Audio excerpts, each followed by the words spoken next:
warahmatullahi wabarakatuh. Bagaimana kabar kalian semua hari ini? Semoga dalam keadaan baik-baik saja. Oke, bismillahirrahmanirrahim. Kita masuk ke dalam pembelajaran bahasa Indonesia, yaitu bab teks prosedur. Teks prosedur. Pernahkah kalian mendengar apa itu teks prosedur? Ataukah kalian pernah membaca apa itu teks prosedur? Nah, kalau belum tahu, belum pernah melakukan ataupun mendengarkan teks prosedur itu apa, mari kita belajar bersama-sama tentang teks prosedur. Teks prosedur adalah teks yang berisi tentang langkah-langkah melakukan sesuatu hal maupun membuat sesuatu yang disajikan secara berurutan. Nah, sekarang saya ada gambar.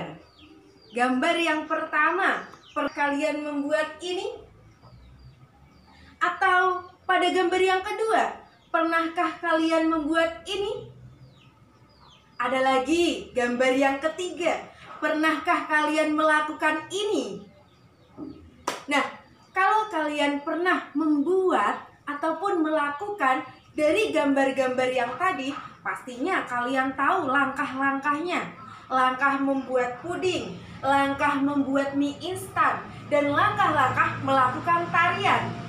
Kalau kalian tahu langkah-langkahnya, pasti kalian tahu apa itu teks prosedur. Karena di dalam materi bahasa Indonesia pada teks prosedur adalah yang berisikan sebuah langkah-langkah. Nah, di dalam teks prosedur sama dengan teks-teks yang lain, yaitu ada tujuannya. Kenapa sih bisa dibuat teks prosedur? Tujuannya untuk apa?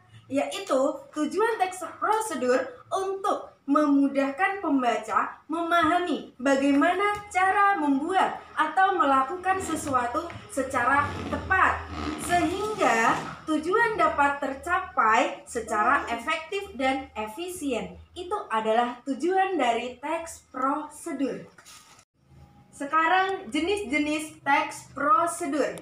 Jenis-jenis teks prosedur ada 3. Yang pertama, teks prosedur cara membuat sesuatu. Contohnya, membuat mie instan.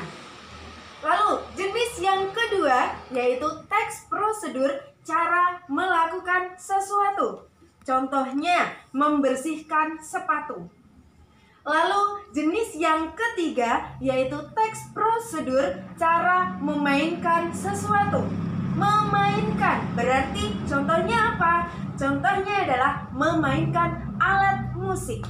Nah, sekarang kita masuk ke dalam struktur teks prosedur.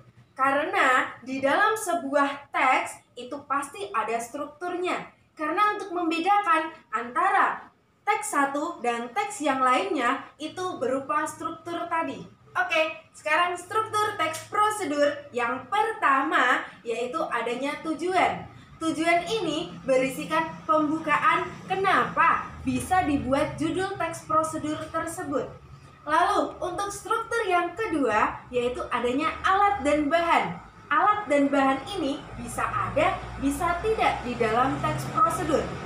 Lalu untuk yang ketiga adanya langkah-langkah. Nah ini yang paling penting karena langkah-langkah ini harus ada di dalam teks prosedur. Lalu untuk struktur yang keempat, ini adalah penutup. Penutup berisikan simpulan dari teks prosedur tersebut. Oke, sekarang kita masuk ke dalam contoh-contoh teks prosedur dari berbagai jenis teks prosedur. Yang pertama, yaitu adanya contoh cara membuat nasi goreng lada hitam. Oke, bagian yang pertama itu adalah tujuan. Bagian yang kedua adanya alat dan bahan. Dan bagian yang ketiga ini adanya langkah-langkah. Dan bagian yang terakhir adanya penutup. Nah, contoh yang kedua yaitu cara membersihkan sepatu bertali. Nah, ini strukturnya. Yang pertama yaitu tujuannya. Lalu bagian yang kedua adalah langkah-langkahnya. Bagian yang ketiga disusul dengan penutup. Nah, di sini tidak ada alat dan bahan. Karena tadi saya sudah bilang, di dalam struktur teks prosedur, alat dan bahan bisa ada, bisa tidak. Contoh yang ketiga dengan judul cara memainkan congkak. Nah, bagian ini untuk strukturnya yang pertama adanya tujuan, yang kedua adanya alat dan bahan, dan yang ketiga ada langkah-langkah, dan yang terakhir adanya penutup. Sekian dari saya untuk hari ini. Semoga apa yang saya sampaikan bisa bermanfaat untuk kalian semua.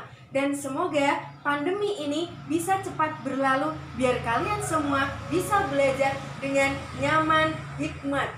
Oke, sekian dari saya. Terima kasih. Assalamualaikum warahmatullahi